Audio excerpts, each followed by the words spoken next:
Boa tarde, meus amigos, minhas amigas. Hoje, dia 8 de dezembro de 2022, 2023, nesse horário das 17h30, a gente estuda essa obra, Qualidade na Prática Mediúnica, Projeto Manuel Filomeno de Miranda.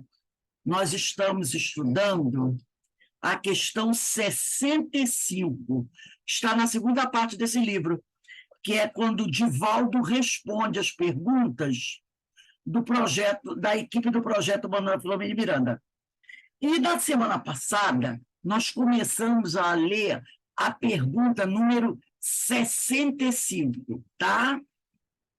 Então, vamos agradecer a Deus, a Jesus, a oportunidade que o Senhor nos concede de estarmos aqui reunidos para mais uma tarde de estudos, para mais uma tarde de aprendizado e de reflexão. Que o Senhor nos abençoe sempre. Pergunta 65, que já iniciou-se o estudo dela, diz o seguinte: durante a doutrinação, deve-se fornecer muitas informações doutrinárias à entidade sofredora que se manifesta? E o Divaldo, ele vai dizer que não se deve dar muitas informações doutrinárias ao espírito que se manifestou. Primeiro, ele disse o seguinte: muitas vezes o espírito que está se manifestando não é espírita. Ele não conhece nada da doutrina espírita. Entendeu? E ele diz assim, resumidamente: quanto menos informações forem dadas, melhor. E às vezes o espírito chega ali com muita dificuldade, muito sofrimento. Ele até faz uma comparação, né? Ele diz: uma pessoa vai ao médico e ele está com enxaqueca, muita, aquela enxaqueca que não consegue nem abrir o olho. Aí o médico vai conversar com ele, falando sobre as minúcias da enxaqueca. Que não ele quer o quê? O sujeito quer o quê? Doutor, me dá um remédio para acabar com essa dor. A pessoa não quer saber como que a enxaqueca começou. Ela pode até querer saber depois que a dor diminuiu.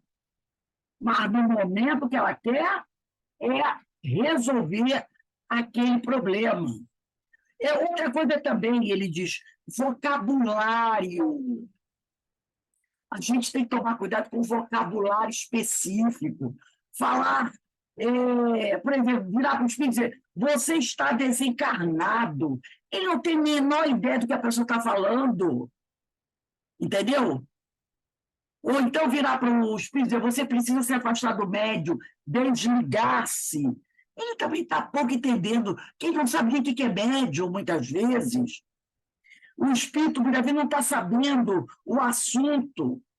E aí ele demonstra total interesse. É como se a pessoa estivesse falando em outra língua para ele, né? Então, ele vai falar aqui que a função das comunicações dos espíritos sofredores tem por finalidade primordial o seu contato com o fluido animalizado do médium, que é o quê? O choque anímico. Essa é a finalidade fundamental. Eu estou tirando algumas coisinhas que nós lemos semana passada, né? Outra coisa que ele fala: o doutrinador deve ser breve, simples e, sobretudo, gentil, para que o desencarnado receba mais pelas suas vibrações do que pelas suas palavras. Tá? Também o doutrinador não deve ser serelepe, ansioso para dizer: você morreu, né? Deve essa informação. Tá? Não há necessidade. Então, ele fala que somente são necessários alguns esclarecimentos preparatórios para que os mentores façam do recordar da desencarnação em outra ocasião. Tá? Que o doutrinador deve ser gentil, não tem que ser grosseiro, né, com o espírito que está se comunicando. E aí ele vai falando, né, outra coisa que ele vai dizer aqui, que é muito melhor, às vezes, se o espírito não está preparado, que ele receba a informação de que ele desencarnou no plano espiritual. Porque, normalmente, quando os mentores vão dar essa notícia a ele, depois de prepará-lo bem, tem algum parente, algum amigo junto, que vai dar aquele apoio, ele não vai se sentir tão sozinho, né?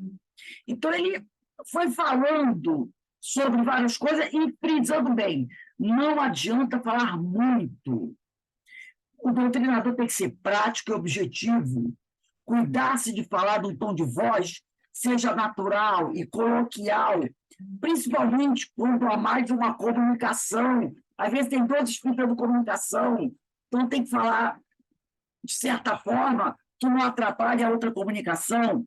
Não se deve pronunciar discursos, pois estes não têm qualquer valor para os espíritos sofredores. Agora nós vamos começar no parágrafo onde nós terminamos. Todo mundo já se achou? Diz assim, ao doutrinar-se... Se acharam aí já, gente? Então, vamos lá. Ao doutrinar-se uma entidade, quer dizer, o espírito, use-se sempre um tom fraternal, porque o assunto em questão somente interessa ao doutrinador, ao comunicante e aos demais que estão próximos para efeito de instrução pessoal. Às vezes o doutrinador fala em demasia e não deixa o espírito expor seu problema. É aquele doutrinador que fala, o pobre coitado do espírito não consegue dizer nada. Observa-se com frequência, diz o Divaldo, um hábito que deve ser eliminado. O médium apresenta os primeiros estertores. O médium está ali, aí está começando a dar os primeiros sinais que vai dar a comunicação. Isso depende da organização nervosa ou da constituição psicológica do sensitivo. E logo o doutrinador, aproximando-se e sem ouvir o problema da entidade, propõe: tenha calma, tenha calma. O espírito nem sequer disse uma palavra e já foi tolhido de falar. Necessário deixar-se que a comunicação se dê para o doutrinador sentir o problema do comunicante, a fim de encontrar a forma mais sensata de atendê-lo. Se o espírito está gemendo, ouve-se dizer: venha com Deus ou venha na paz de Deus. Existe uma outra fórmula, muito corriqueira, se costuma usar. Ore, pense em Deus. São chavões que não levam a lugar nenhum. Aí, na semana passada, nós até falamos sobre isso, né? De repente, você está com um problema lá, aí você chega na casa do amigo, na casa do parente, e dizendo o problema, outro. Aí, ou você chega naquele jeito, né, outro, já sei.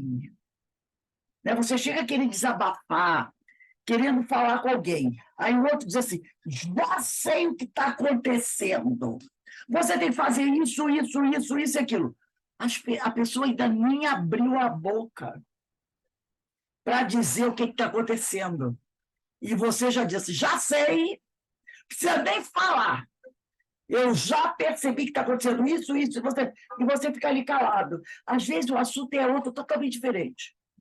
Mas o outro não deixa nem você abrir a boca. Não é? Ele já diz que já sabe o que está acontecendo, já diz o que você deve fazer, e depois ele diz assim, fica calma, vai para casa e fique calma. Aí você olha assim, cheguei agora, ele não deixou falar e já está mandando embora. E acontece isso. Eu já vi onde o doutrinador, o espírito falou uma palavra, ele já pensa em Jesus e começa, meu irmão, fica em paz, vai com calma. Aí eu fiquei olhando assim, eu digo, meu Deus do céu, o espírito nem conseguiu falar nada. E é muito parecido com isso. Às vezes você quer falar, você quer contar, você quer desabafar, e o outro não deixa. Já vem aquela, já sei tudo o que está acontecendo, já percebi, né? Então ele fala que às vezes as pessoas têm chavões. Ore, pense em Deus, pense em Jesus. Sabe aquelas frases feitas? Então, você pode reparar que o doutrinador sempre usa aquelas mesmas frases nas doutrinações dele. São chavões. Aí ele diz assim, ó, o doutrinador tem primeiro que ouvir as alegações da entidade, entidade é o espírito, para depois iniciar argumentação específica, como se faz no relacionamento humano. É a mesma coisa. Deixa a pessoa falar primeiro, para depois você colocar a sua posição. É igual no atendimento fraterno. A pessoa vai para o atendimento fraterno na casa espírita, deixa ela falar, deixa ela desabafar, né? Aí ele diz aqui, se alguém está chorando, não se diz calma, calma, não chore, não chore. A pessoa quer chorar, droga. Deixa a pessoa chorar. Né? Aí ele diz aqui, calma, calma, não chora. Deixa-se a pessoa chorar um pouco. E depois pergunta-se, qual é o problema? Por que está chorando tanto? Porque, às vezes, a pessoa chora pouquinho, chora pouquinho. Aí você já vai mandar ela para chorar. Ela está chorando um pouquinho. Outras vezes, a pessoa sente necessidade de botar aquilo tudo para fora. Deixa ela chorar. Deixa ela botar, né, fazer aquela catarse. Aí depois você vai, entendeu? Vai administrando a conversa. A mesma coisa ele diz para o espírito. Dando-nos um outro exemplo. Aproxima-se de nós uma pessoa muito nervosa. E se quisermos atendê-la, dizemos, pois não, e mantemos-nos em silêncio, até a outra extravasar os sentimentos. Depois é que a interrogamos. Interrogar na hora do desespero cria confusão. A pessoa chega ali desesperada, chorando. Você diz, o que está acontecendo? Você não vai conseguir falar. Ela não vai deixar ela conseguir falar. Deixa ela chorar. Deixa ela botar para fora. Aí sim você vai dizer, né? Você vai perguntar, qual é o problema, meu amigo? Mas primeiro deixa ela colocar para fora. Aí, interrogar na hora do desespero cria confusão e a irritação acontece, prejudicando o êxito do atendimento. Então, a pessoa chegou chorando, você calma para chorar, mas eu quero chorar, deixa eu chorar, pelo amor de Deus. Deixa eu desabafar. Deixa ela desabafar. O espírito também pode falar isso. Ele também pode falar essas coisas para o doutrinador. Portanto, poucas informações são sinal de bom senso. Quando estamos com um problema e se aproximam aquelas pessoas conselheirescas, ele usa a palavra aqui, ó, e se aproximam aquelas pessoas conselheirescas que falam muito, né? Deixamos-las à parte e ficamos pensando no assunto que nos aflige. Assim acontece quando estamos lidando com os desencarnados. Em decorrência disso, o doutrinador deve fazer tudo para criar um diálogo, abstendo-se de qualquer discussão. Na hipótese da entidade recalcitrar na teimosia, deve-se dizer, você veio aqui em busca de ajuda, deixe-me ajudá-lo. Se você, depois que ele falou, chorou, contou a história toda, aí você começa a conversar com ele. Aí, se ele ficar, não, eu quero fazer aquela coisa, aí você diz, né? Você vai conversar com ele. Você veio aqui em busca de ajuda, meu amigo. Deixe-me ajudá-lo. Tratando-se de espíritos perturbadores, que, por princípio, se deduz que sabem o estado em que se encontram, agindo, portanto, com intenção maléfica, o doutrinador usa outra tática, outra técnica. Aliás, é bom alertar, a tática do obsessor é discutir para ganhar tempo e perturbar o ambiente. Então, o doutrinador não pode entrar em polêmica. Ele não pode entrar em discussão com o espírito, porque muitas vezes o que o espírito quer? Polemizar.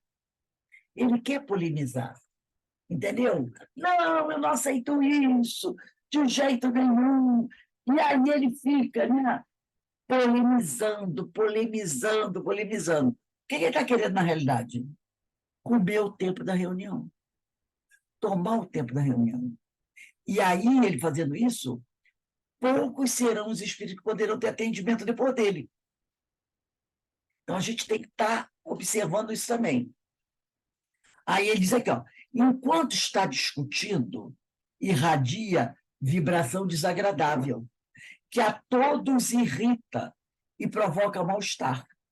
Enfraquece-se o círculo vibratório e ele se torna senhor, o obsessor, das mentes que emitem animosidade na sua direção. Então, ele começa a discutir, ele começa a polemizar. Os outros participantes da reunião começam a ter o quê? Uma atitude antagônica em relação a ele. É isso que ele quer. Que aí um médium diz assim, esse espírito é muito chato. O outro, esse espírito é isso. Esse espírito é aquilo. Começa a pipocar esses pensamentos da equipe. E aí ele começa o quê? A dominar essas mentes. Porque ele criou aquele clima, o pessoal entrou na onda dele e mal sabem eles que quando eles estão polemizando, criticando aquela atitude dele, ele está se senhoreando daquelas mentes. Por isso, o doutrinador tem que ter muita habilidade para evitar a discussão, para não permitir que os outros companheiros encarnados da mesa se deixem envolver naquele clima, naquele debate, entendeu? Eles são muito inteligentes. Aí diz aqui, ao apresentar-se, continua o Divaldo, né? Ao apresentar-se o espírito obsessor, dizendo mais ou menos assim, eu vou matar, destruir, etc. A resposta para ele é a seguinte, só que você se equivocou na base. A sua vida aqui não foi espontânea. Você veio trazido. Porque ele diz, né? Eu vou acabar com todo mundo, vou fechar essa casa, vou matar vocês, vou destruir vocês. Aí o doutrinador diz assim, porque ele está dizendo que ele está no domínio da coisa, né? Aí o doutrinador diz para ele, não, querido, meu amigo, você está muito enganado. Você não está aqui por sua livre e espontânea vontade. Você foi trazido aqui. Aí ele vai, então tem aquele choque, né? E o diálogo prossegue. Não, diz o obsessor, eu vim porque quis. Ele vai dizer isso. Né? Aí um doutrinador vai dizer, você sabe que não é assim. A evidência vai me comprovar. Experimente retirar-se. Experimenta ir embora. Tenta ir embora. Para ver se você vai conseguir o intento. Aí o espírito diz, eu vou no momento que quiser. Aí o doutrinador, mas esse momento só acontecerá quando os mentores espirituais o permitirem. O doutrinador deve falar com a entidade, não com o objetivo de fazê-la abandonar os seus propósitos, mas porque ele sabe que, enquanto o espírito estiver acoplado no médium, está perdendo a força psíquica negativa. Então, ele não vai falar desse diálogo com o espírito para o espírito desistir de matar todo mundo. Não. É para que o espírito fique ali mais um pouco e vá, com choque anímico, perdendo um pouco da sua força psíquica, porque ele está ligado ao médium. Aí ele continua aqui. Cada vez que o obsessor incorpora em um médium, perde alta porcentagem de energia. E antes descarregava na sua vítima. Então, aquela energia que ele descarregava na vítima, ele está perdendo, está se tornando mais fraco. Por isso que nós pegamos aqui rapidinho, né, o livro das reuniões mediúnicas do projeto Madame Família Miranda, quando ele fala do choque anímico, que ele diz assim, ó, o doutrinador deve ter sempre em mente que a finalidade do fenômeno da psicofonia, em sentido prioritário, é o contato do espírito sofredor com o fluido animalizado do médium, para a ocorrência do chamado choque anímico. Allan Kardec utilizou o termo fluido animal Porque da ligação perispiritual entre o comunicante e o médium, para que se processe a psicofonia, acontece uma transferência de elevada carga de energias animalizadas, que são absorvidas pelo desencarnado, produzindo-lhe um choque energético que promove o seu despertamento para uma realidade nova, de que ainda não se deu conta. Então, ele está cheio daquela energia violenta que ele descarrega das suas vítimas. Conforme ele está ligado àquele médium, essa energia que ele estava descarregando nas suas vítimas, ele está perdendo através do choque anímico, entendeu? Então, muito interessante isso. Aí ele diz aqui, ó, na tentativa, voltando ao livro do projeto, na tentativa de sensibilizá-lo, porque a vítima de hoje é sempre o grande algoz de ontem, pode-se lhe dizer, muito bem, você tem ódio de alguém, e por que está maltratando o médium?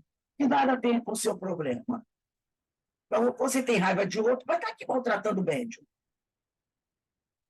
Você veio aqui porque sente ódio de nós. E daí? Vai, então, contra o nosso chefe, que nos colocou neste trabalho.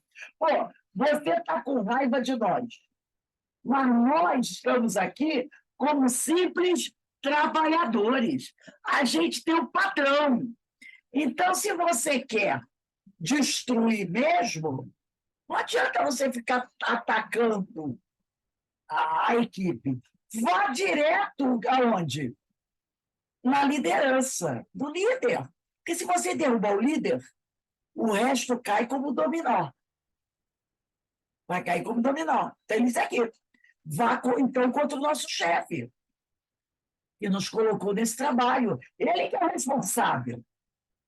Né? Se você está a serviço de um ideal pessoal, nós estamos a serviço de uma causa comum, que é a do Cristo. Então, se volte contra ele. Você está imerso no mar da misericórdia de vida. Então, se você quer combater o trabalho de amor, não adianta você combater com os soldados. Derruba o general, derruba o comandante. E se você conseguir derrubar o comandante, não fica pedra sobre pedra.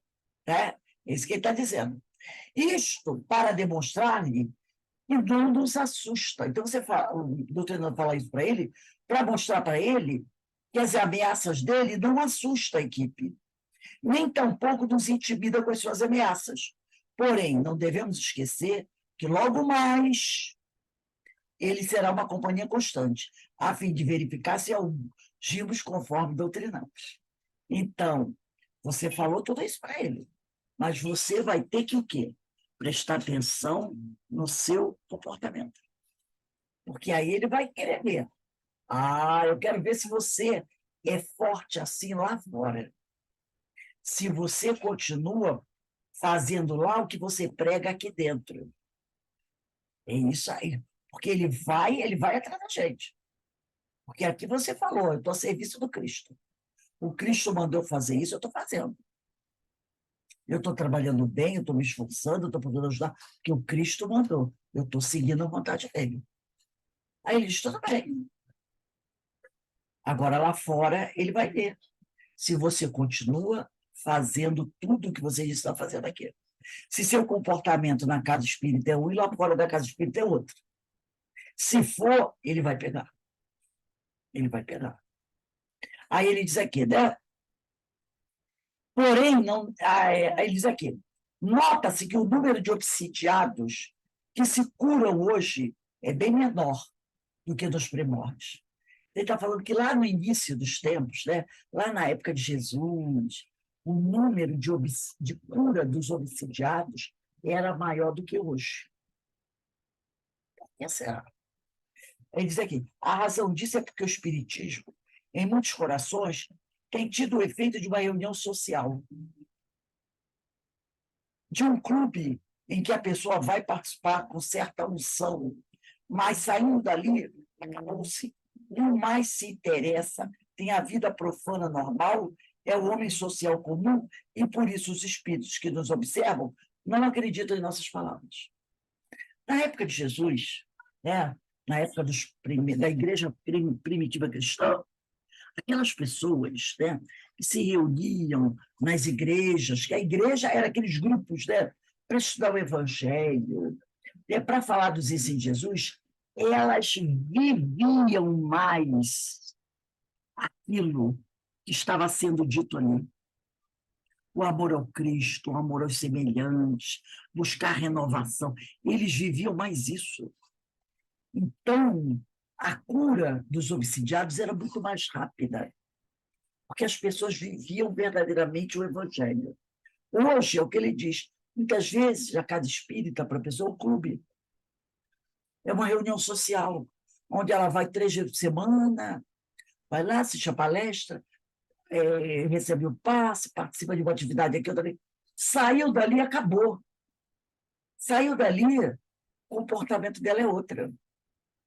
Ela vive uma outra realidade, cheia de preconceitos, entendeu? Não, lá dentro ela prega o amor a Deus sobre todas as coisas e ao próximo como a ti mesmo. Não matarás, não roubarás, não cometerás perjúrio. Quando chega lá fora, é bandido bom, é bandido morto. Entendeu? Bandido bom, é bandido morto.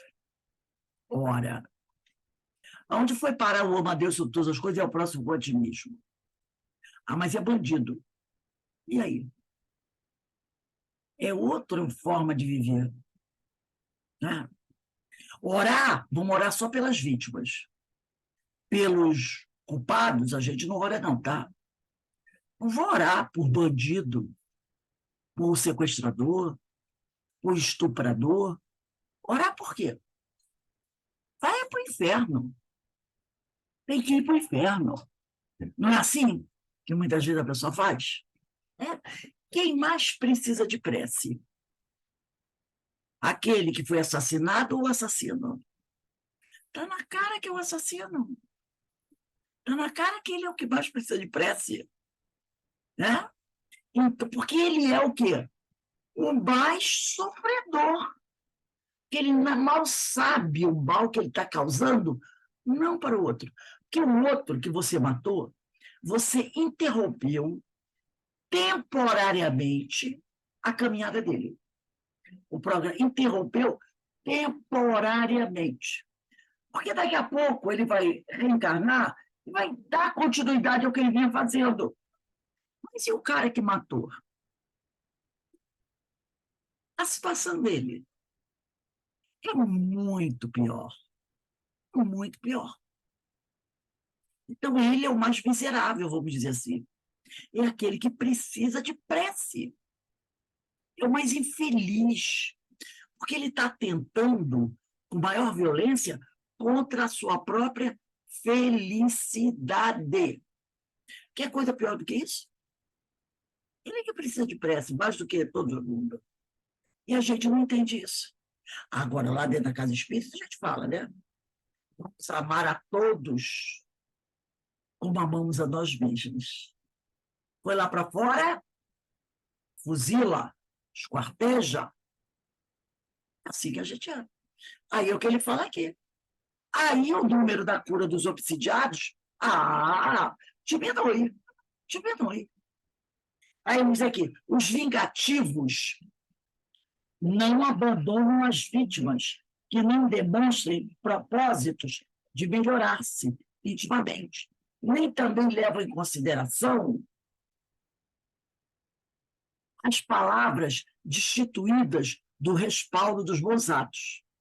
Eles olham a gente falar, não leva em consideração, porque ele diz assim, o que você está falando, você não transforma em atitude. Você não transforma em atitude as tuas palavras. Fica só aqui, ó. Mas você não exemplifica. Desta forma, quando convivermos com os obsessores, a melhor técnica é não discutir com eles. Porque são faladores e têm o objetivo de confundir principalmente os inimigos do ideal superior. As entidades religiosas frias cínicas, sofistas. A atitude do doutrinador, que ele diz aqui, peraí, desta forma, quando convivermos com os obsessores, a melhor técnica é não discutir com eles, porque são faladores e têm o objetivo de confundir. Principalmente, ele está falando dos obsessores, principalmente aqueles obsessores que são os inimigos do ideal superior, as entidades religiosas, entre aspas, frias, cínicas, sofistas. Lembra que a Ivone falou sobre a freira? Então, ele está dizendo aqui, de fato, que os piores obsessores são aqueles que são os obsessores que foram pseudos religiosos, e usaram muito e abusaram do nome de Deus em vão, que são aquelas figuras frias, cínicas, que são inimigos do ideal superior. Esses são os piores obsessores, aqueles que muitas vezes conhecem o Evangelho e nunca o praticaram. Conhecem todo o Evangelho, mas nunca o praticaram. Muito pelo contrário, usaram do Evangelho para torturar, para matar, para corromper. E nessa história, quantos religiosos, entre aspas, usaram e abusaram disso? Quantos?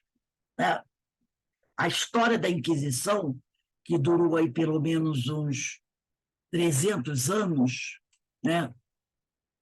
Tem muito a contar sobre esses seres terríveis, né? E ele diz aqui, a atitude do doutrinador deve ser sempre pacífica e gentil. Caso percebamos a intenção do espírito em demorar-se além do necessário, digamos, agora você pode ir-se. Já lhe atendemos conforme podíamos, né?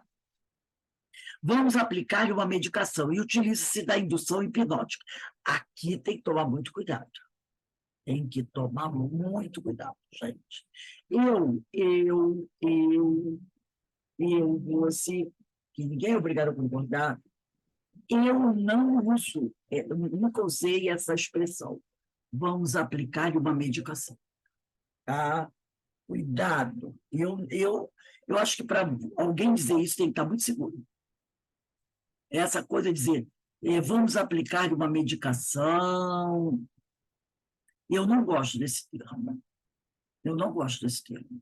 Eu já vi doutrinador dizendo, vamos aplicar uma injeção em você, vamos dar um remédio para você dormir, entendeu? Ele diz, aqui não tem remédio nenhum, vocês não vão me aplicar nada. Vai que o espírito seja alguém que tem horror de medicações. Vai que foi alguém que passou a vida sendo obrigado a tomar remédios. A gente sabe disso, né? Então, vai que ele tem alguma, sei lá, algum medo, alguma coisa em relação a remédios. Então, eu não usaria essa expressão, tá? Poderia dizer, já lhe atendemos conforme podíamos, né? Vamos convidar aqui os amigos para acompanhar você, para complementar o seu tratamento, né? Para conversar com você, mas eu não usaria esse termo medicação. Eu acho isso aqui meio problemático, né? Aqui ele diz, às vezes o espírito reage, mas a medicação faz efeito. Então, eu preferia dizer, olha, os amigos que aqui se encontram vão envolver você com muito amor, vão abraçá-lo, vão encaminhar você para algum lugar, entendeu? E deixo por conta da espiritualidade. Se a espiritualidade quiser dar alguma medicação a ele, que dê. Mas eu não vou falar sobre isso. Eu não vou citar medicação. De jeito nenhum. Ele pode chegar para mim e dizer assim, você é médico para dar medicação? Que história é essa? Eu fui médico. Que medicação que você me dá? Olha aí você abrindo uma porta. Depois é que eu saiba, você não é médico, mas eu sou. Eu já fui médico. Você sabe que medicação eu posso tomar? Olha aí a confusão. Então, eu não usaria esse argumento, tá? Então, ele diz aqui, às vezes o espírito reage, mas a medicação faz efeito. Porque quando tomamos esta postura, os mentores espirituais aplicam-nos sedativo indispensável para o tratamento específico. Hipnose ou certos produtos de origem espiritual que os anestesiam e retiram. Antes disse para ele, meu irmão, agora, olha, já está na hora de você ir, tá? Já atendemos você, agora eu vou deixar você aos cuidados da equipe aqui da casa, dos amigos, dos irmãos queridos, que vão ajudar você no que você ainda estiver necessitando. E aí a equipe da casa vai fazer o que ele quiser fazer. Mas eu não falaria em medicação. Eu não falaria, tá? Aí ele diz aqui, esta é a técnica ideal. Então, o Divaldo aqui ele deixa bem claro, vamos evitar falar muita coisa. Vamos evitar trazer aqueles postulados doutrinários para o espírito, que muitas vezes o espírito não é espírita. Então, você vai ficar falando de termos espíritas, de perispírito, de desencarnação, com alguém que não tem a mínima ideia sobre isso. Então, tem que se evitar usar certas palavras, certos argumentos, tá? É pensar que aqui, ali tem uma pessoa, que às vezes não é da sua religião, então você tem que tomar cuidado com o que você vai falar. E, como disse ele, né? Falar o menos possível. Falar o menos, dar menos informações possíveis. E deixar o espírito abrir a boca, falar, sabe? Abrir o coração, dizer tudo o que ele precisa dizer. Vamos ler mais uma questão para a gente encerrar. A questão 66. Quem do livro não tiver número aí, 66. A equipe faz a seguinte pergunta de volta. Existem fronteiras delimitadoras entre animismo e fenômeno mediúnico que possam ser identificadas pelo terapeuta encarnado? Ele quer saber se existe um limite entre animismo e fenômeno mediúnico. O Divaldo responde, existem algumas características. No fenômeno anímico, é a alma do encarnado que fala. São seus hábitos, seus registros, seus condicionamentos. A palavra animismo foi cunhada pelo sábio russo Alexander Aksakov para definir os fenômenos do nosso inconsciente. No fenômeno mediúnico, aquilo que está em nosso arquivo é eliminado. Bem se vê que, quando o fenômeno se dá, o doutrinador é capaz de identificá-lo através do caráter do médium, que é por ele conhecido. Todos nós temos vícios de linguagem, como também bengalas psicológicas. No estado de transe, se essas bengalas psicológicas aparecem, o fenômeno é mediúnico, porém, com um arquipélago, quer dizer, com um conjunto de condicionamentos do médium, pois que determinados hábitos corriqueiros no estado de transe podem comparecer. Então, no momento que você está no estado de transe, você vai falar também, usar alguns termos que é do seu habitual. Isso está incorporado em você. Então, você vai falar de forma, né, que você traga nas suas palavras algumas coisas do seu dia a dia. É isso que ele está querendo dizer. Se, por exemplo, as comunicações têm sempre a mesma linha de raciocínio, estamos diante de um fenômeno anímico. Então, você pode, no estado de transe, quando está dando a comunicação, o espírito está falando e você está transmitindo, você pode usar algumas expressões suas, porque a gente sabe que o médium sempre interfere na comunicação, né? Então, você pode usar algumas expressões suas.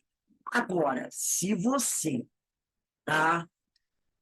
Toda vez que você está na mesa mediúnica, você é psicofônico, e você vai conversar com um doutrinador, mas você sempre está falando da mesma linha de raciocínio. Há uns anos atrás, quando eu era dirigente da mesa mediúnica, eu tinha uma médium que toda a comunicação dela, ela falava da mesma coisa. Ela falava, estou sendo perseguida, são os espíritos maus, nós temos que fazer alguma coisa para acabar com eles. Toda vez, e ela dava comunicação dessa. Ela era uma média iniciante, que ainda não estava bem segura, mas toda a comunicação dela tinha a mesma linha de raciocínio. Isso, como ele está dizendo aqui, ó, é um fenômeno anímico. É uma questão da pessoa. Porque, por exemplo, se você está dando comunicação de espíritos diferentes, como é que pode estar sempre vindo no mesmo assunto, no mesmo ponto, no mesmo ponto? Que azar o seu, né?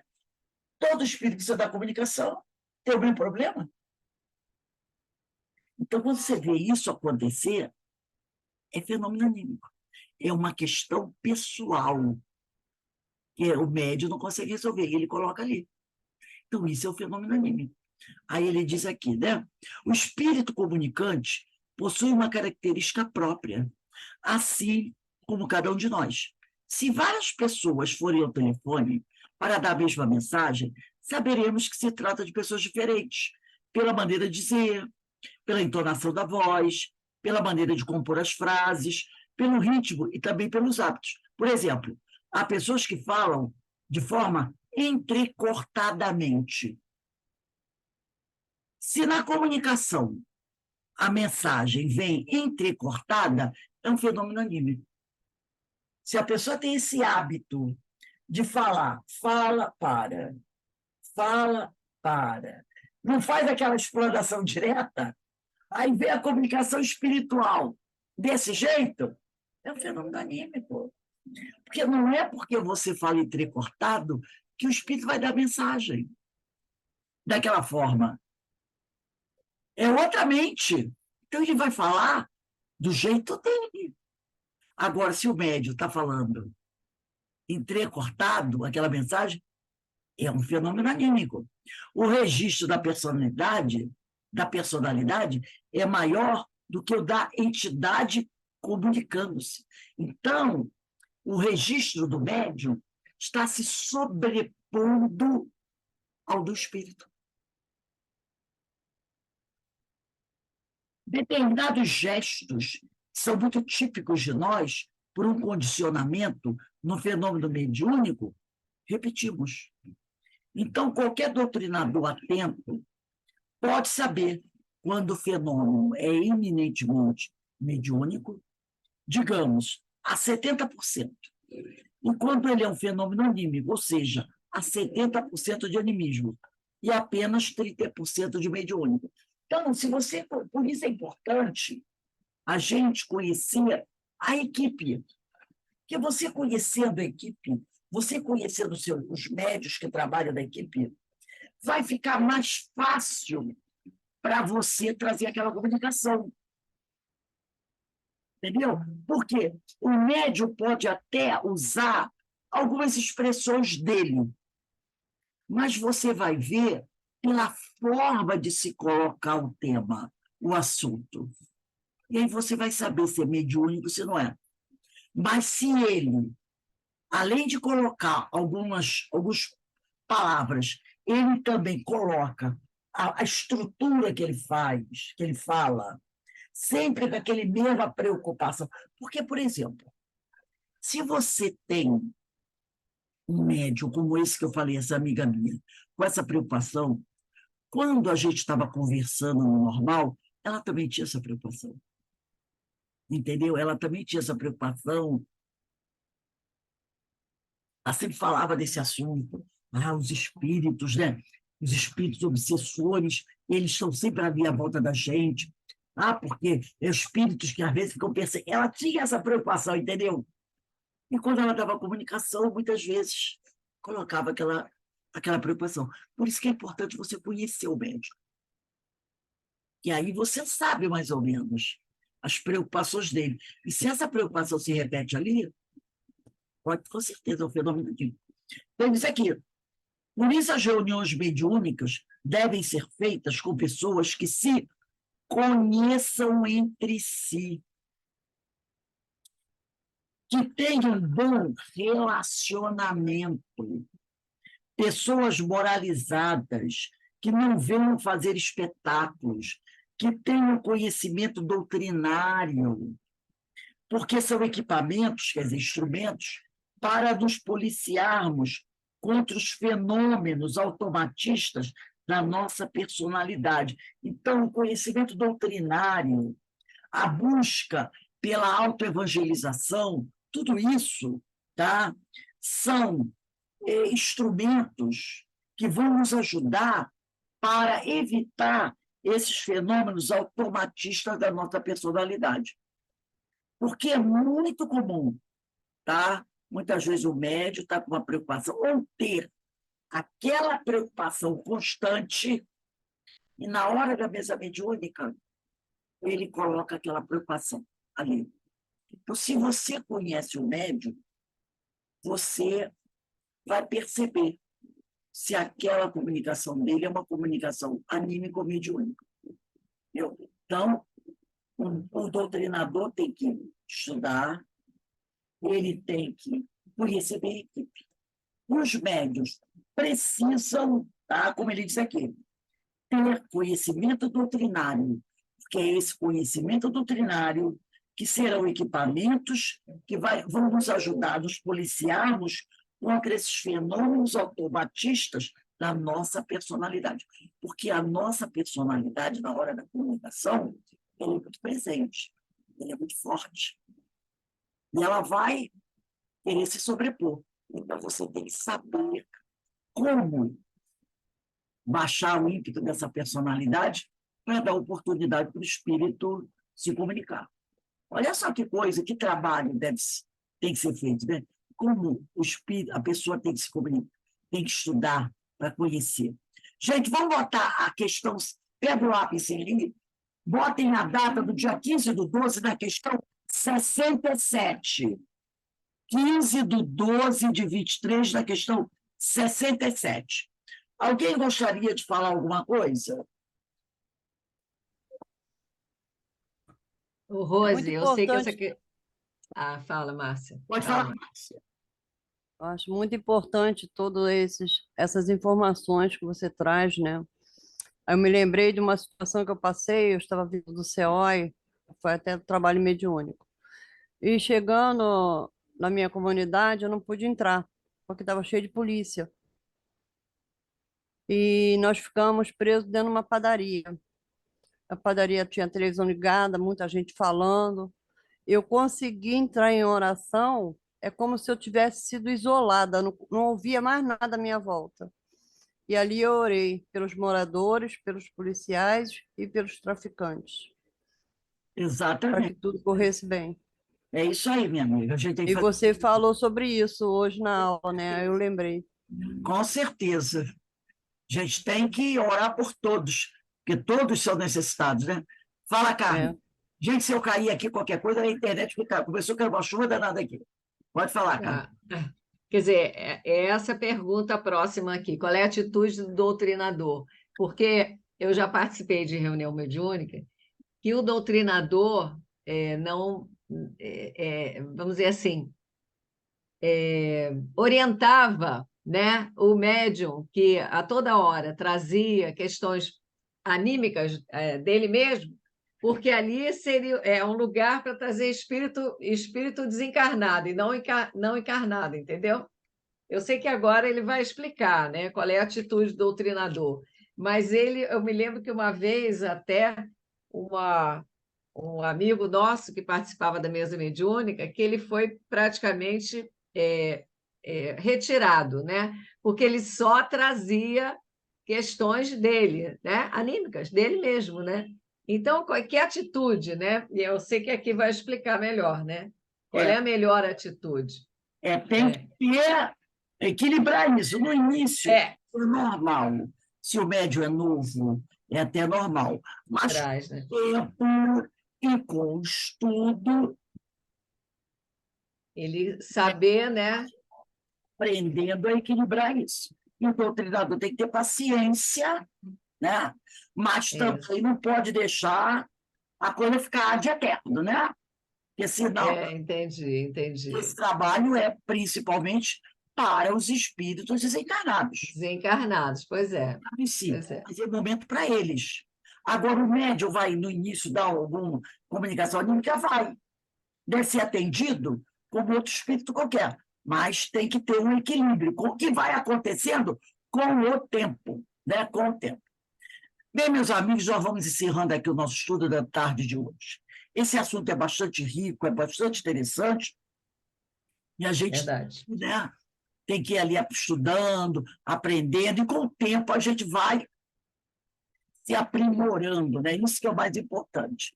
Então, nós vamos encerrando. Amanhã, às 4h15, a gente está de volta para o estudo do Paulo de Tarso e as leis morais, tá? Então, eu vou pedir aqui para a nossa irmã Márcia, por favor, você pode fazer a nossa prece de agradecimento? Posso sim, Rose. Aí, gente, é a internet, tá? Vamos lá, que a chuva aqui está danada. Vou fazer o seguinte, vou até tirar a gravação logo,